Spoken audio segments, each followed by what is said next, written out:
Hey there, so today we have another review, and this is from one of the most interesting breweries in New York City. So if you want to hear about the brewery, please listen. Otherwise, you can skip ahead and dig into the review. So this is from Strong Rope. So Strong Rope is a brewery in New York City, right by Three's Brewing, one of my favorite breweries in New York City. And Strong Rope opened up about 3-4 years ago. They were 20-something in the number of breweries in New York City. Now we're up to 40, so they're right in the middle of it. And Strong Rope is quite interesting. First off, they're one of the smallest breweries in New York City. They have a 2-barrel system. You walk in there, it is a small setup.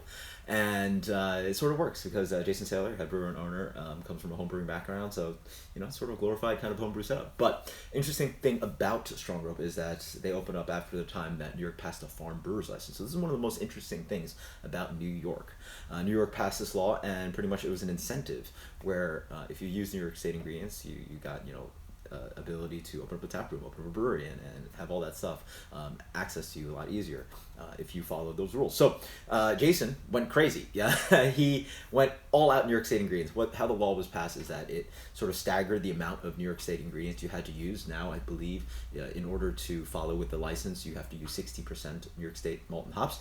Jason, all his beers are 100% New York State malt and hops unless otherwise stated. So really interesting. So this beer is a pure New York ingredient beer. Yeah, I mean, New York 150 years ago was one of the largest hop growers in the country, and so now we're revitalizing that. It sort of is a great way to not only have brewers use the New York malted hops, but it sort of creates a demand so that the supply now exists. So now upstate, all over New York, we have hop farms, we have maltsters, which is really, really crazy. So what is this right here? This is Field Drinker. It is a 4.2%. It's called Session IPA. And obviously it is hazy. Wow. And anyway, thank you to Jason, by the way, for this beer. I do brewery tours, and one of the stops was Strong Rope, and he was very generous to throw his can along. So beer comes in a light straw color, has a beautiful full-on haze, medium plus a full-on haze on there, off-white head. Light nose, lemony, citrusy. Ooh, what's that? Jeez, what is that? There's a interesting note in there. It's almost rosy, huh? Yeah. Rosy, a little grassy, a little like light kind of like earthy mud thing. But mostly dominated by the fruits. I do have this little cold. Cheers. Oh yeah, that's nice. That's New England style Session IPA.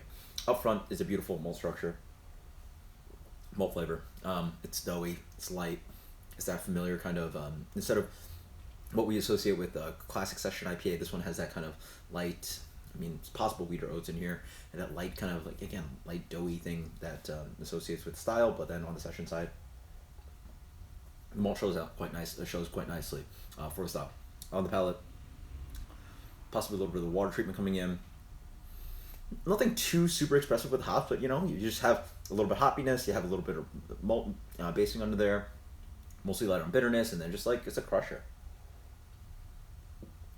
On the hop profile,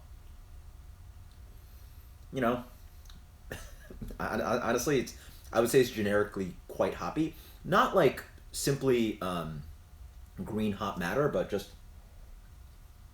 it's a little grassy, a little zesty, lemony, maybe a little bit of fruity quality in there with light, again, just zesty driving. Yeah, this is what you want. I mean, I could say, like, hey, man, why don't you just dry hop this more or something like that, or crazy. This is just a summer crusher, 4.2%. You sort of want something that's sessionable. Maybe you don't want something pale, like, all day. You just want something hazy. And so this one has a little bit of different malt structure. You mix this in with your other Session beers, your little light sours, and it's just like one of those beers sort of sip on, crush on, the malt comes through a little bit, and that's sort of what you're asking for with the Session hazy IPA. You don't need the hops to blow your face over, and it is hoppy. I'm not trying to say it's not. So, oh, you just crush this. Just crush it. Yeah, just crusher. This is like your water beer, 4.2%. You're just gonna keep drinking it. This is like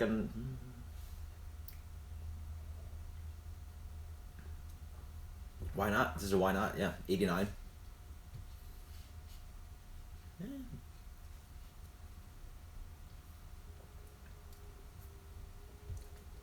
Let's go to the 90 on this one. Yeah, let's go to the 90. field drinker Stronger Up, delicious stuff.